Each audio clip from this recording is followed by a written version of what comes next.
No sé cuál era la ocasión, pero estaba hermosa vestida así. Ellos se querían muchísimo. Los extraño.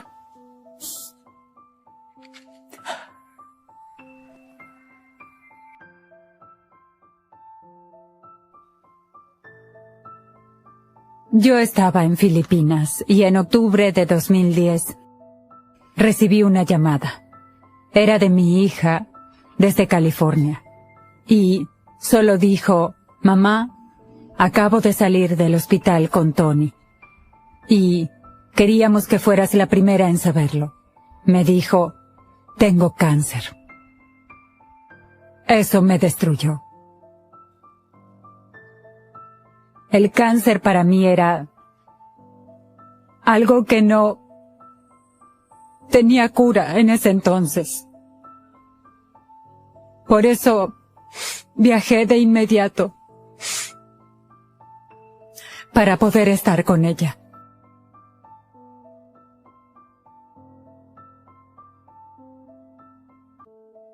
Tenía cáncer de mama en etapa 2 y le hicieron una doble mastectomía. Yo sabía que Ana María estaba tomando muchos medicamentos y eso me preocupaba. Busqué información sobre algunos y vi que causaban alucinaciones y también causaban depresión. Cuando ella salía de la clínica, siempre me daba temor preguntarle qué le habían dicho. Ya saben. Y ella decía: «Oh, estoy bien, mamá, estoy bien. El médico dijo que estoy bien».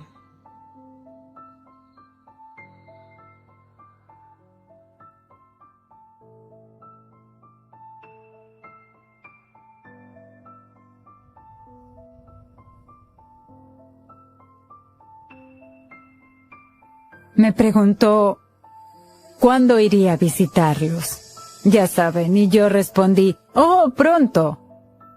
Y él me dijo: «¿Cuándo? ¿Cuándo vendrá?». Le dije: «Es una sorpresa, pero iré en el mes de mayo», porque quería sorprender a Ana María para el Día de la Madre. Recuerdo su respuesta: «Oh». En retrospectiva, para mí le pareció que aún faltaba mucho. Creo que quiso decirme: «Venga ya mismo». Pero no me di cuenta. Si me lo hubiera dicho, si lo hubiera sabido, hubiera venido antes.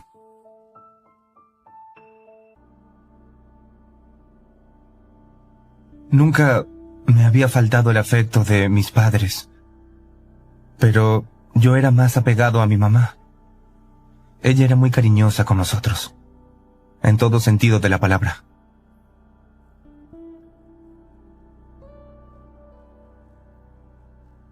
Yo acababa de empezar la secundaria. Cuando se lo diagnosticaron, ella no se desanimó para nada y seguía teniendo muchísimas esperanzas. Y fue así durante unos meses. Su conducta empezó a empeorar de a poco en cuanto a sus hábitos alimenticios y sociales. Fueron al médico por su insomnio y pues el médico le dio pastillas para dormir que no funcionaron. Recuerdo que estaba preocupado por ella. Ella trataba de fingir que no la estaba afectando, pero en retrospectiva, sin dudas tenía depresión.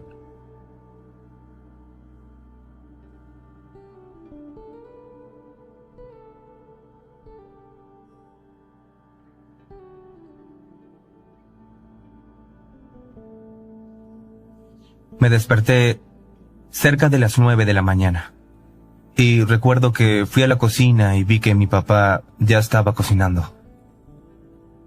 Llamamos a mi mamá para desayunar y le dimos nuestros regalos. Pero ella se movía con mucha lentitud y hablaba muy despacio, como desde hacía una semana.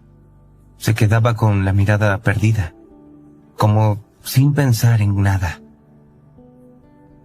Casi parecía estar ajena a lo que la rodeaba.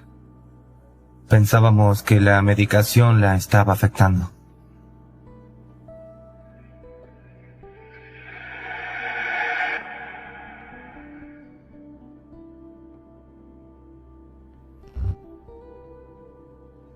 Después de que mi papá la llevó a la cama, yo fui a la sala de estar. Y luego oí un ruido. Un estallido fuerte. Y pensé que el televisor se había caído de la pared. Miré a mi alrededor para ver de dónde había venido. Y ahí es donde todo se vuelve algo confuso. Pero esto es lo que recuerdo. Recuerdo que mi hermano dijo, hay olor a pólvora.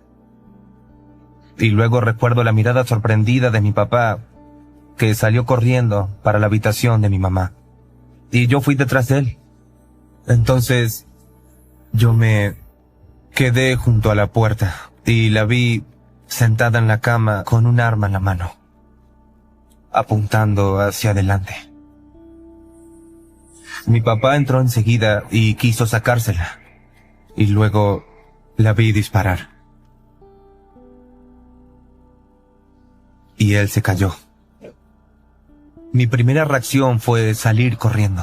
Estaba a unos 3 metros de la puerta trasera, a punto de salir, y recuerdo que me frené porque pensaba que eso no podía ser real.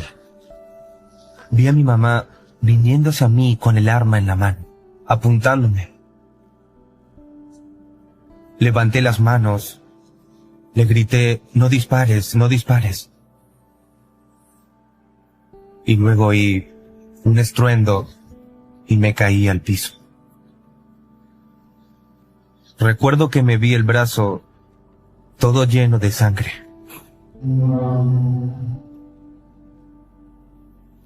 Vi que aún estaba vivo, así que tomé mi teléfono y salí corriendo. No se me ocurrió pensar en nadie más que en mí en ese momento, porque realmente tenía mucho miedo de morir.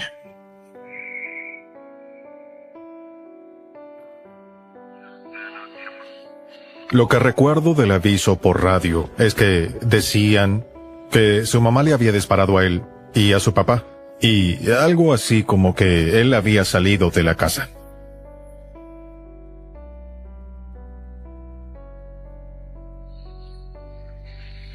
Cuando llegué al lugar y bajé de la patrulla, mi foco estaba puesto en la casa. El hecho de que todo estuviera tan tranquilo lo hacía más confuso. No había nadie allí. Ante una llamada así, al parecer tan desesperada, lo más esperable es llegar al lugar y que haya gente gritando y pidiendo auxilio, que indiquen a dónde ir. Nada de eso. No había nadie. Cuando giré a mi derecha para mirar hacia la calle, vi movimiento. Fue algo instantáneo. Había una mujer que venía a toda velocidad hacia mí. Y vi que tenía algo en su mano. Estaba en la peor situación. Y lo sabía. Recordé la llamada y lo de mi mamá me disparó. Así que el atacante era una mujer y tenía una mujer corriendo hacia mí. Tenía una casa enfrente, a la izquierda, que era un riesgo, y a alguien a la derecha corriendo hacia mí con algo en la mano. En ese momento supe que estaba mal ubicado, y tenía que salir de esa situación. Le apunté con el arma, y ella se acercaba muy rápido. Yo no podía oírla, le miraba las manos. No sé cuán rápido entendí lo que ella tenía, o lo que estaba pasando, pero mientras se acercaba, pude ver que tenía un teléfono en la mano. No constituía un riesgo.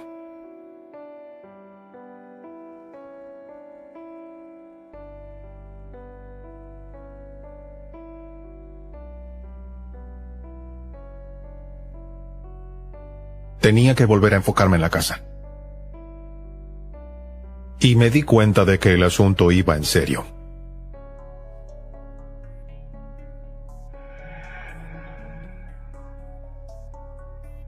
Les pedí ayuda a gritos a los vecinos.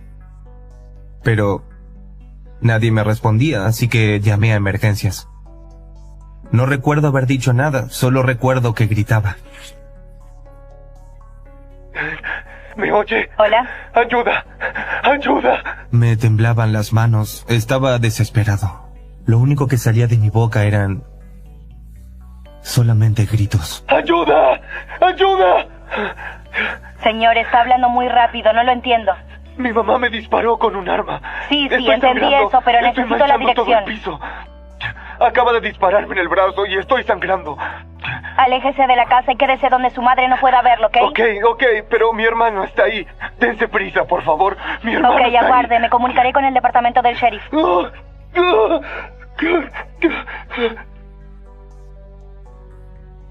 En ese momento fui corriendo a la casa de mi vecina. Y empecé a golpear la puerta. Ella me vio y se llevó un gran susto. Y llamó a la policía. Cuando llegó la policía, les dije a los gritos que mi hermano seguía ahí. Y ellos me dijeron que irían por él. Pero no dijeron nada de mi papá.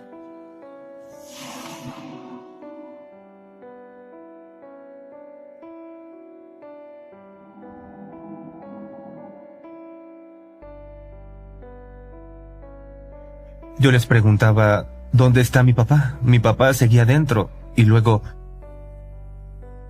recuerdo que mi vecina dijo, tu papá estará bien. Y enseguida supe que había muerto.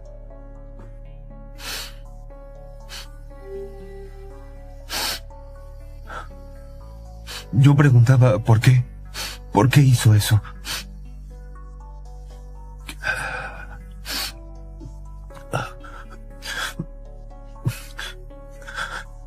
Y también estaba asustado por todo lo que podía pasar, mi futuro, con quién iba a vivir. Trataba de entender todo porque en ese momento nada parecía real.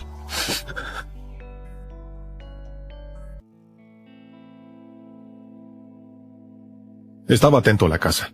Por la llamada, la amenaza estaba ahí. Yo tenía los ojos clavados en la casa, todo el tiempo. Estaba muy alerta. Pensaba en los árboles, las paredes y en dónde podía guarecerme. Y luego vi movimiento. Alguien saliendo. Una persona salía por la puerta principal, y esa persona que salía de la casa era un pequeño. Y pues tenía una pistola en la mano. Salió corriendo y me miró a los ojos. Y yo solo veía esa pistola.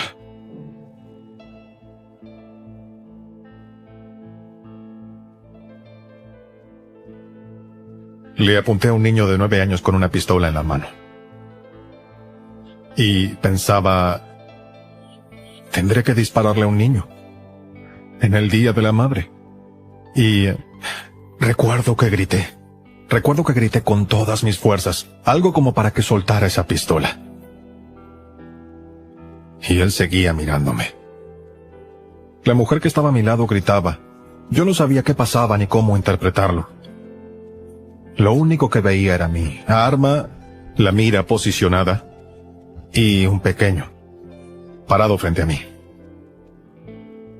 Hubiese hecho lo que fuese para que soltara la pistola, porque si no la soltaba y venía hacia mí, no tenía otra opción. Estaba desesperado porque soltara la pistola. Y por suerte la soltó. Por suerte lo hizo. Apenas la soltó, vino corriendo hacia mí. Y cuando llegó al lado nuestro, pues saltó a los brazos de la mujer. La mirada que tenía ese niño es algo que no quiero volver a ver.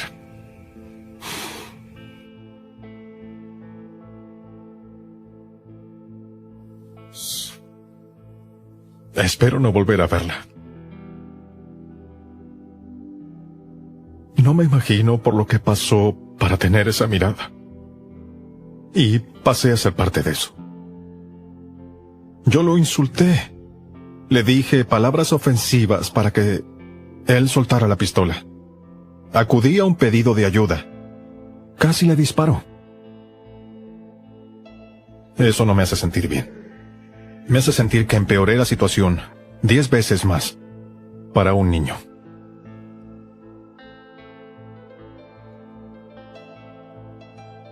Aún tenía que ingresar a la casa y buscar la amenaza.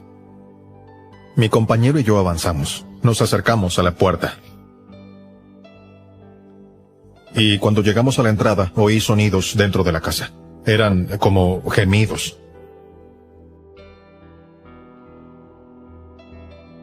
Era una persona. Y parecía que estaba muriéndose.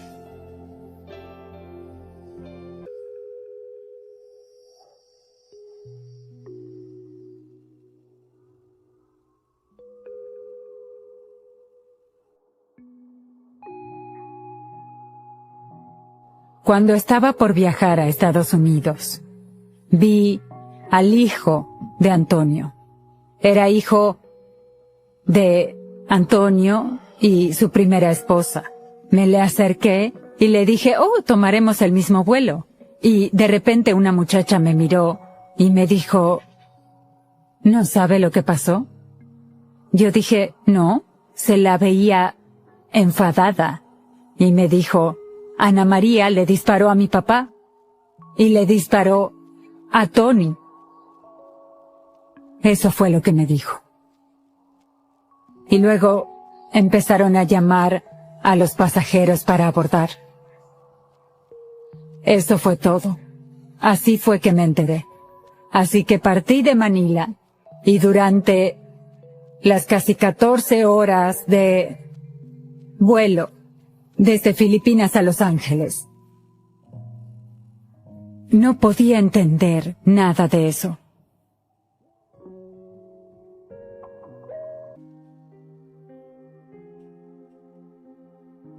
Cuando entramos en la casa, oí el sonido de alguien agonizando, y enseguida noté que el sonido venía de la última puerta a la izquierda. Fuimos a lo concreto, es lo que hacemos siempre, ir a lo concreto, y en ese momento lo concreto era el sonido. Así que íbamos a ir hacia donde venía el sonido. Íbamos a sortear cuartos, puertas, todo, para llegar a lo concreto. Eso era lo único que nos importaba. Cuando abrí la puerta, había 2 personas en el piso sobre un gran charco de sangre. Básicamente estaban tendidas en el piso frente a frente y estaban abrazadas. Pero estaban cubiertas de sangre. Y era casi como... ¿Vieron esas imágenes en las que hay un corazón dibujado con pétalos de rosa y 2 personas abrazadas dentro? Era casi como eso, pero no eran pétalos de rosa, era un charco de sangre. Era evidente que el hombre más grande tenía una herida de bala en el medio del pecho. Y mi compañero trataba de ayudarlo, de ver si tenía pulso, si respiraba o algo. El de la derecha, calvo y más joven, estaba llorando. Yo miré a esos 2 hombres en el piso, en esa posición, y pensé, el que me llamó dijo, mi mamá me disparó. En ese momento creía que eran 2 víctimas. Tenían los ojos cerrados, pero de todos modos se les veía el blanco del ojo. Lo toqué con el pie, lo moví y abrió uno de los ojos y me miró a la cara. Y pues le pregunté, ¿quién fue? Yo no tenía idea. Le dije, ¿quién fue? Lo dije 2 veces, ¿quién fue? Y me clavó los ojos y dijo, fui yo, por favor máteme. Y en ese momento oí la voz y me di cuenta de que era una mujer. Me di cuenta de que no era una víctima. Era la sospechosa, y la sangre que tenía por todas partes era la sangre de su esposo. No fue hasta ese momento que supe lo que estaba pasando, que ella era la causante de todo ese caos y me rogaba que la matara.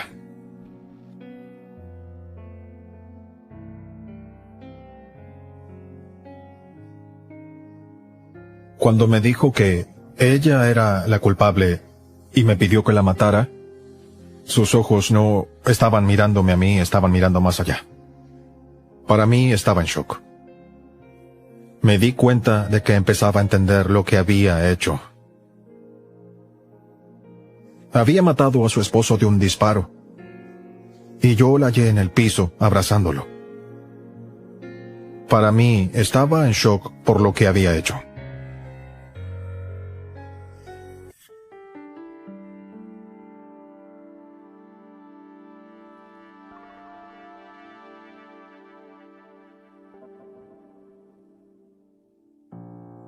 Recuerdo que cuando me desperté en el hospital, había un policía que se quedó junto a mí todo el tiempo. Ojalá supiera su nombre, pero él se quedó a mi lado y se aseguró de que estuviera bien. Él fue la primera persona que vi cuando me desperté. Noté que le importaba. Eso significó mucho para mí, sobre todo porque me sentía muy solo y sabía que había perdido a mis dos padres ese día. Pero cuando empecé a ordenar mis pensamientos y recordé lo que había pasado, sentí una gran desesperación. Fue como si todo se hundiera. No podía moverme, estaba en cama. No sabía dónde estaba ninguno de mis padres ni mi hermano. La veía como alguien malvado. Le tenía mucho miedo a ella. La verdad, no podía entender por qué le había hecho eso a mi familia, a mi papá, a mí. No lograba entender cómo alguien podía decir que quería tanto a su familia y luego tratar de matarla.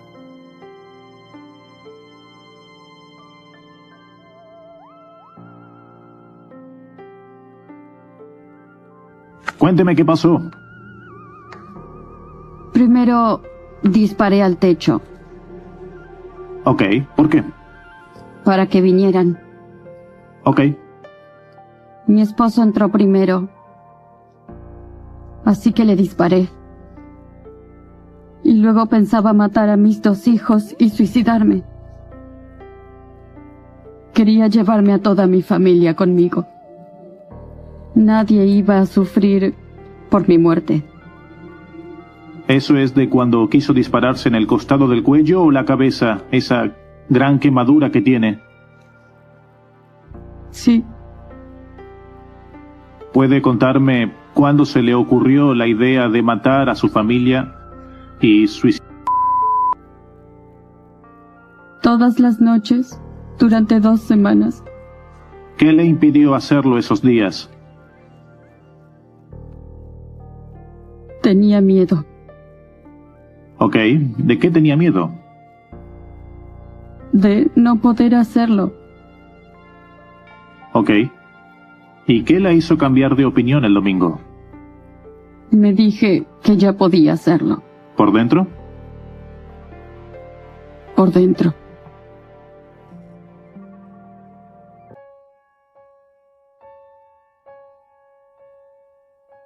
La policía la interrogó a la mañana siguiente.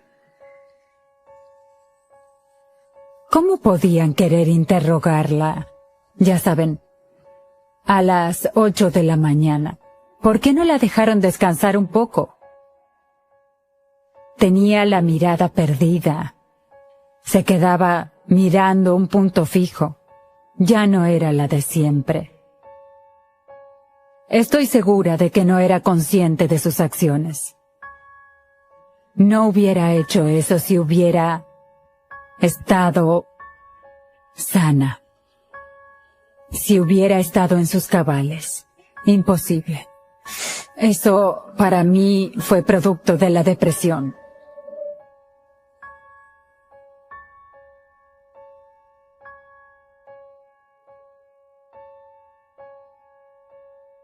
yo ya tenía mi propia teoría de por qué había pasado.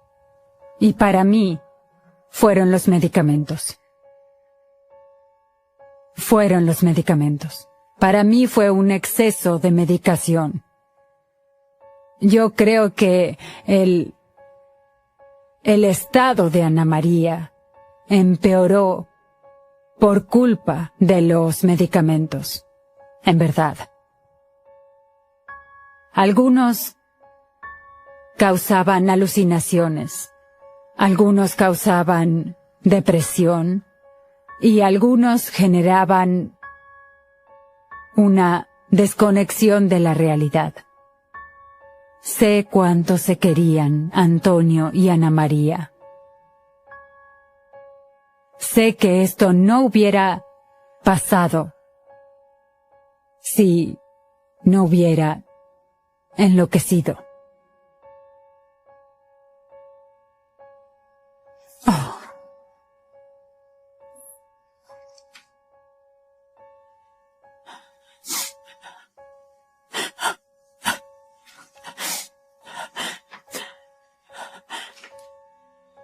Veo a una persona demente que perdió la cabeza. Porque esta no es mi hija.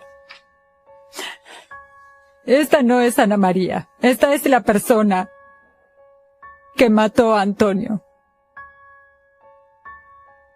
Lamento que mi plan no haya funcionado. Teníamos que morir los 4.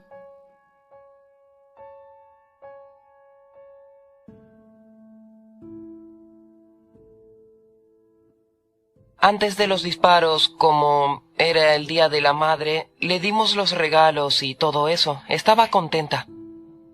Mi mamá estaba sentada y tenía un arma en la mano y creo que le disparó a papá primero. Yo me escondí en una habitación, tomé una almohada y me cubrí la cara con ella. Y luego vi a mi mamá en el piso, tenía el arma apuntada en la cabeza y se disparó.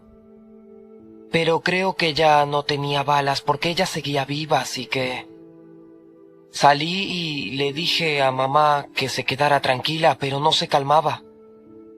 Entonces tomé el arma y luego oí las sirenas de la policía, así que salí a la calle con el arma.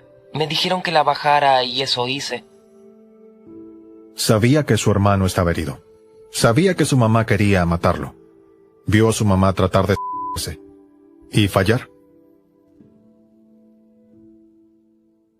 Me sorprende lo fuerte que fue.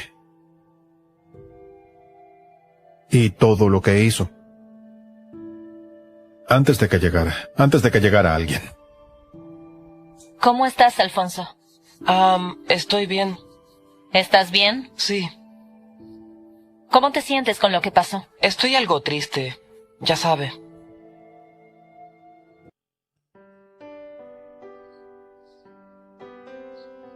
Tenía que redactar el informe, sabía que era la prioridad. Así que me subí a mi patrulla, subí las ventanillas y me tomé un segundo para respirar antes de escribir. Pensaba en esos niños.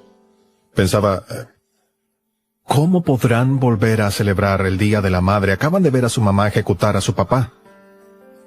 ¿Cómo podrán llegar a entender todo lo que pasó y para colmo el Día de la Madre?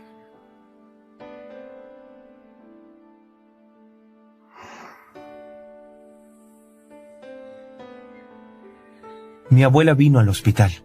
Se había enterado en el aeropuerto de todo. Su idea era venir de vacaciones, pero cuando supo lo que había pasado, sintió que debía cuidarnos a mi hermano y a mí. Y recuerdo que lloramos juntos. Me abrazó.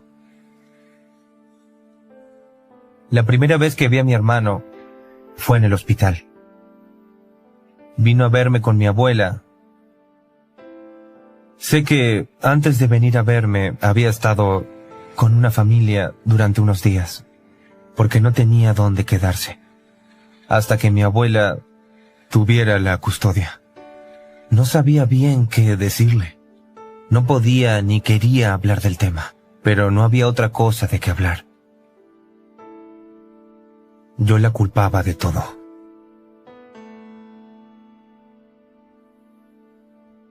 Ella tomaba, pues, mucha medicación que le producía trastornos mentales.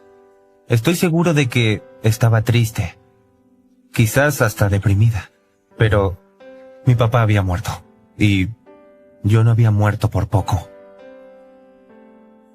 La verdad me cuesta mucho perdonarle esos dos hechos por no estar bien de la cabeza. Yo sentía mucho odio, mucho rencor.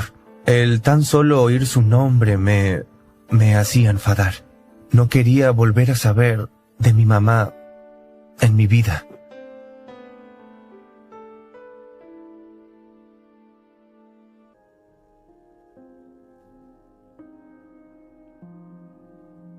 Yo no sabía muy bien lo que pasaba en el juicio hasta que me llamó el fiscal.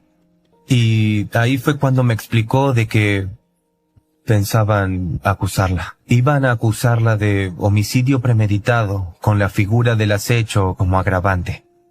Me dijo, pediremos cadena perpetua. ¿Te parece bien? Y yo dije, sí. Quería que fuera presa de por vida. No estaba ni cerca de poder pensar en perdonarla. Así que, en esencia, la quería presa. Para siempre. Enciérrenla y desháganse de la llave.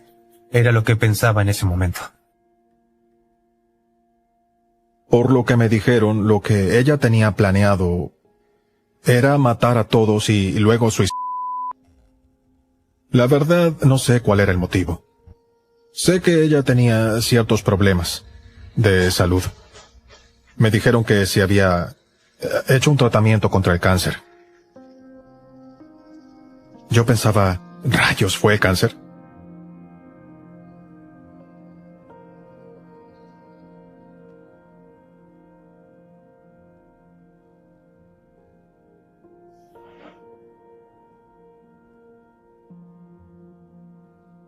Solo fui al tribunal el día que declaré. Aunque ella estaba ahí, yo no pude mirarla. No quería que el jurado pensara que era un policía enfadado mirando con odio a la acusada. Yo no quería eso. Yo no soy así. Yo no sentía odio por ella. Sentía pena por ella. Sentía pena por lo que les había hecho a sus hijos. ¿Cómo podía haber hecho algo así? Tenía que vivir sabiendo lo que le había hecho a su familia. Me daba pena que tuviera que vivir sabiendo lo que les había hecho a sus hijos. Yo me había envuelto en esa situación, pero ella fue la que provocó todo.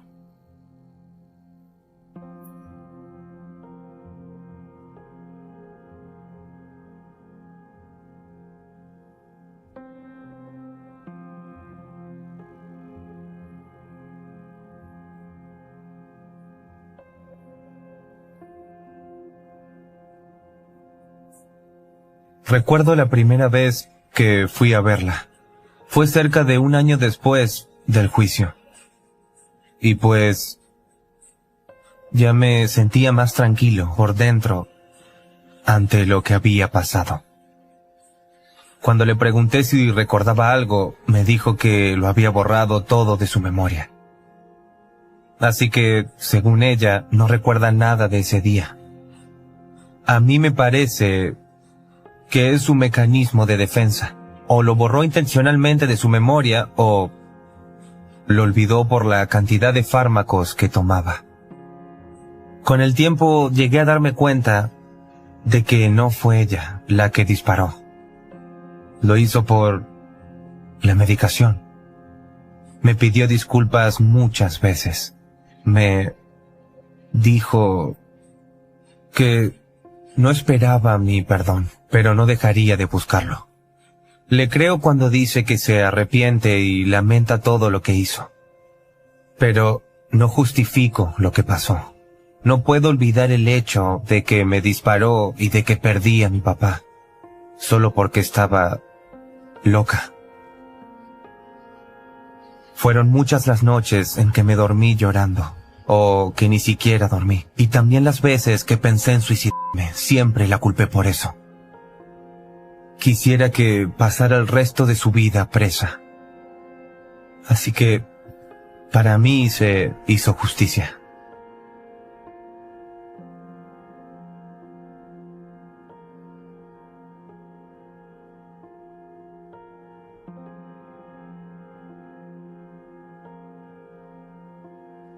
¿No es mucho perpetua? ¿Cadena perpetua? Vi y leí mucho sobre la vida en la prisión. Ojalá no lo creyera, aunque mi hija siempre me dice, «Oh, mamá, estoy bien». Eso es algo que no podré nunca creer del todo. Ella me escribe, siempre me escribe y me dice, «Oh, no sabría qué hacer sin ti, mamá. Gracias por cuidar a mi familia». Yo soy la abuela y pedí ser su tutora legal. Me tomó mucho tiempo conseguir la tutela legal, pero al final me la dieron. Y cuando me dieron la tutela legal, bueno, los niños se mudaron conmigo. Quise que los niños siguieran estudiando, porque ya saben, aprendí en psicología que uno tiene que hacer lo mismo que venía haciendo cuando tiene un problema. Nunca quise ocupar el lugar de mi hija, Ana María, en el corazón de mis nietos. Su mamá es su mamá. Después de ir a verla, aún lloro dentro de mi auto. Lloro porque nunca imaginé que ella pasaría por todo esto. Es una buena mujer. Siempre sentí orgullo por ella, siempre sentí orgullo, porque sé que es una sobreviviente.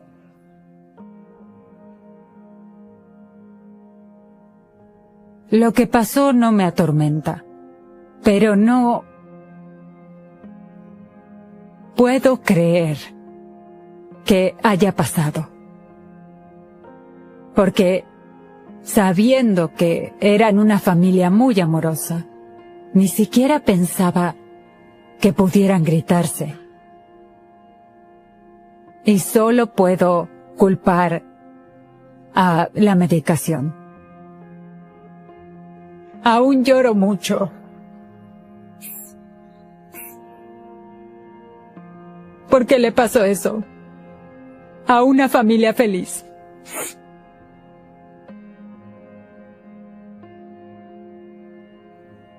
Extraño mirar fotografías como esta.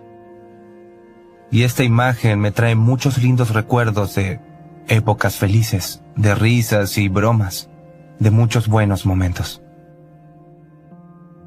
Siento que mi papá era el que más la admiraba y el que más la apoyaba de toda la familia. Él le dedicó toda su vida a cuidarla. Así que el saber lo que le hizo ella me hace sentir mucho peor. Él siempre me apoyó. Venía a ver a todos mis juegos, mis actuaciones y ojalá pudiera decirle gracias. Y que espero ser tan buen padre como él.